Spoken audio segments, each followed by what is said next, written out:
একটা দুঃখজনক বিষয় যে আমি যখন বিভিন্ন জায়গায় যাই, মানুষ আমাকে বিভিন্ন বিষয়ের দাবিগুলো জানায়, তো আসলে কি ওই ধরনের ক্ষমতা আমার নাই। আসলে এই যে আমার কাছে মনে হয় আসলেই যদি আমার এত ক্ষমতা থাকতো,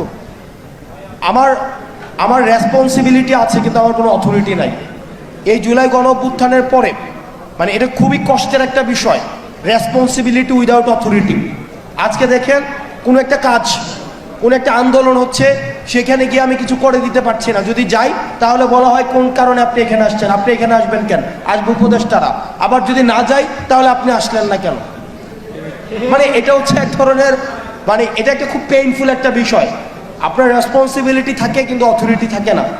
তো সেই জায়গা থেকে যে দাবিগুলো এসছে কুমিল্লার বিষয়ে, এই বিষয়গুলো নিয়ে ইতিমধ্যে আমরা কাজ শুরু করেছি। আমরা বিশ্বাস করি, আমরা ভরসা রাখতে চাই এই নির্বাচনের আগেই এই অন্তর্বর্তীকালীন সরকারের অধীনেই কুমিল্লা নামে এই বিভাগ হবে এবং আমরা আপনাদেরকে সাথে নিয়েই আমরা এই কুমিল্লা নামে বিভাগ করব।